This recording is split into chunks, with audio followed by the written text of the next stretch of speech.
السلام علیکم ورحمۃ اللہ وبرکاتہ۔ حضرت بلال بن رباح کی کہانی سننا اور ان کی زندگی کے کچھ پہلو جن کو سن کر کے ہم اپنی زندگی کو تبدیل کر سکتے ہیں، اپنے آپ کو دیکھ سکتے ہیں کہ کس طرح سے ظلم حضرت بلال نے سہے تھے اور کیسی ان کی زندگی تھی۔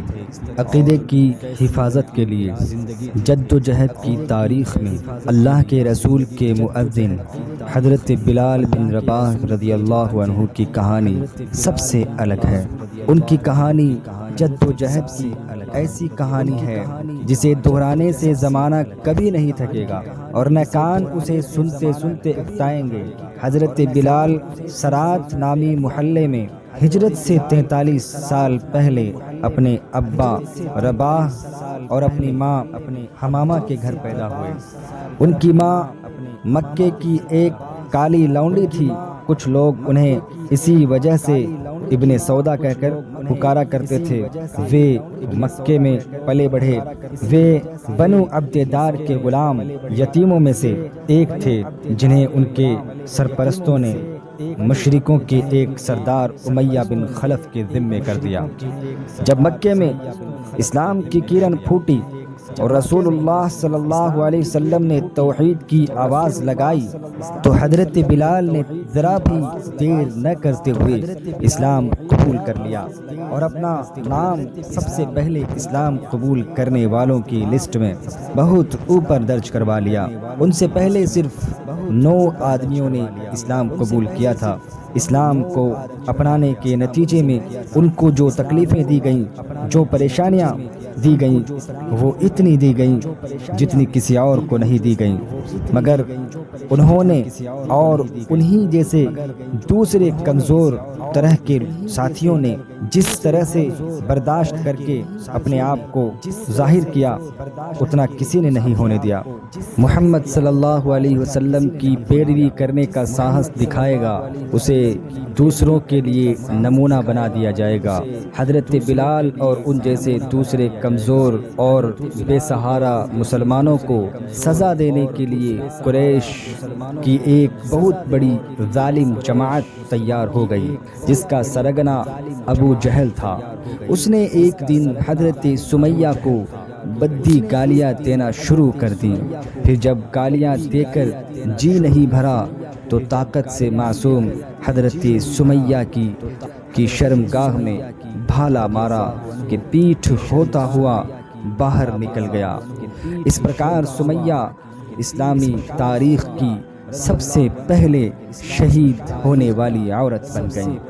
جہاں تک ان کے دوسرے اسلامی بھائیوں کا معاملہ ہے، ان میں سب سے پہلا نام حضرت بلال رضی اللہ عنہ کا آتا ہے۔ قریش نے انہیں تکلیف دینے میں انسانیت کی ہر سیما توڑ دی۔ جب سورج بالکل سر پر آ جاتا اور دھوپ کی گرمی سے مکے کی ریتیلی زمین انگارہ بن جاتی تو وہ ان بے سہارا مسلمانوں کے کپڑے اتار کر انہیں لوہے کے کوچ پہنا کر گرم دھوپ میں لٹا دیتے، اوپر سے کوڑے برساتے اور محمد صلی اللہ علیہ وسلم کو گالی دینے کا حکم دیا کرتے تھے۔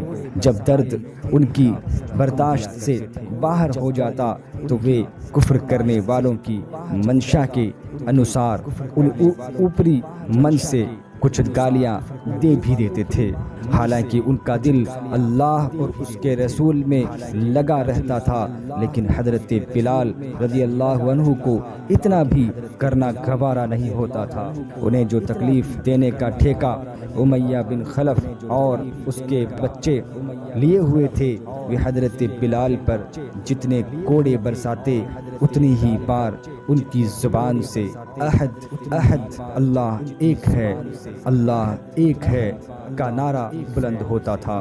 حضرت بلال کے سینے پر بڑا سا پتھر رکھ دیا جاتا، اس کے علاوہ اور بھی بہت سی تکلیفیں دی جاتی، مگر ان کی زبان سے وہی الفاظ ادا ہوتے تھے جو پہلے بتائے گئے، اللہ ایک ہے، اللہ ایک ہے۔ جب کافر ان کو لات اور عزا کا نام لینے کا آدیش دیتے تو وہ اللہ اور اس کے رسول کا نام لیتے اور کہتے کہ تمہارے معبودوں کا نام میری زبان سے ذرا بھی نہیں بھاتا۔ یہ سن کر کافر اپنا آپا کھو دیتے تھے اور کٹھور سے کٹھور تکلیف انہیں دینے لگ جاتے تھے۔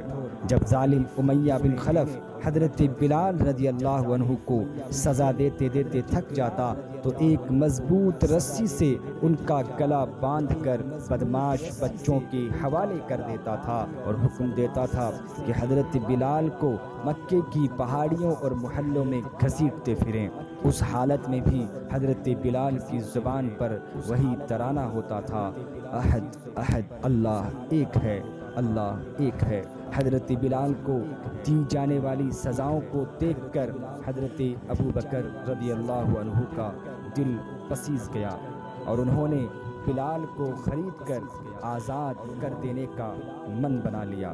وہ امیہ کے پاس آئے اور حضرت بلال کو خریدنے کی اچھا ظاہر کی۔ امیہ نے یہ سوچ کر کہ حضرت ابو بکر حضرت بلال کو نہیں خرید سکیں گے بہت زیادہ قیمت لگائی، لیکن حضرت ابو بکر نے اس کی منہ مانگی قیمت اس نے 9 اوقیہ حضرت بلال کی قیمت 9 اوقیہ سونا مانگا تھا۔ حضرت ابو بکر رضی اللہ عنہ نے 9 اوقیہ سونے کے بدلے خرید لیا۔ مول بھاؤ طے ہو جانے کے بعد امیہ نے کہا، ابو بکر اگر تم اس کی قیمت کیول 1 اوقیہ سونا لگا